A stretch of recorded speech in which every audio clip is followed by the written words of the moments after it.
السلام علیکم ورحمۃ اللہ وبرکاتہ۔ میرے معزز دوستوں، نوجوان ساتھیوں، آج کا جو موضوع ہے، آج کا جو سبق ہے، وہ ہے معاملات سے انسان کی پہچان ہے۔ یعنی جب تک کہ آپ معاملات کسی سے نہیں کریں گے، اور کیا کیا شرائط ہے معاملات کے، اس پر عمل نہیں کریں گے، تو آپ کسی کے بارے میں فیصلہ نہیں کر سکتے۔ عموماً ہمارے مزاج میں وہ ایسے ہے، وہ ایسے ہے، وہ فلاں ایسے ہے، نہیں۔ ابھی دیکھیے، ایک بار حضرت عمر فاروق رضی اللہ تعالیٰ عنہ نے ایک شخص کے بارے میں فرمایا، کوئی اس کے بارے میں گواہی دے گا؟ حضرت عمر فاروق رضی اللہ تعالیٰ اشارہ کر کے بتائے، کوئی گواہی دے گا اس کے بارے میں؟ ایک صحابی کھڑے ہوئے، فرمایا، میں گواہی دوں گا اے امیر المؤمنین۔ اب سنیے، حضرت عمر رضی اللہ تعالی عنہ نے سوال کیا، آپ نے جو فرمایا کہ گواہی دوں گا، آپ کس بنا پر گواہی دیں گے؟ کیا آپ نے ان کو نماز پڑھتے ہوئے دیکھا ہے؟ کیا آپ نے ان کے ساتھ سفر کیا ہے؟ کیا آپ نے کوئی معاملات ان سے کیا ہے؟ اگر یہ تینوں چیز آپ کسی کے ساتھ کیے ہیں تو پھر گواہی دیں، نہ سن کر کے۔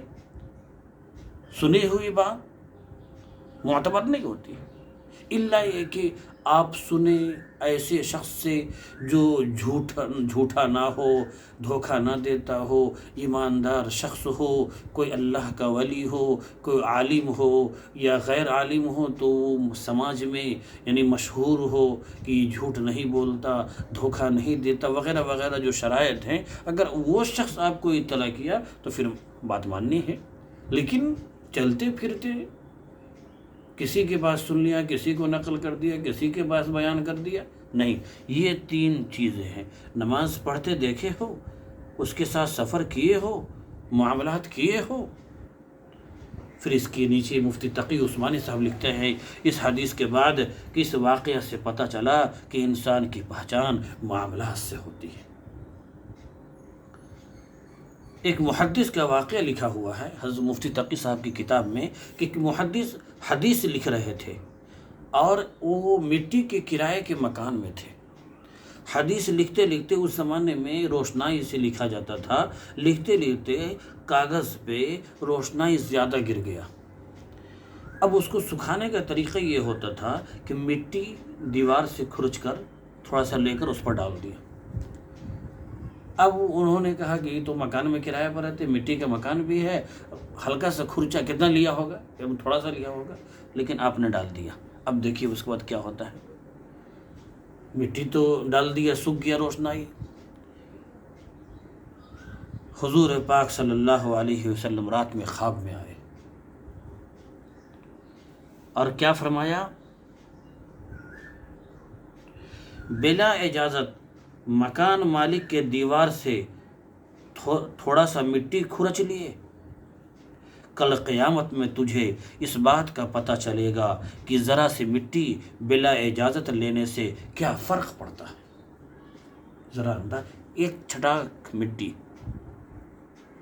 حضور کیا فرما رہے ہیں، کل قیامت کے دن تجھے پتہ چلے گا کہ بلا اجازت مکان مالک کے تم نے مٹی کھرچ لیا اور وہ لے لیا، کل قیامت کے دن پتہ چلے گا ایک چھٹاک مٹی کی قیمت کیا ہوتی ہے۔ صبح اٹھے وہ محدث اور مکان مالک کے پاس گئے اور معافی مانگا اور ان سے اجازت طلب کیا۔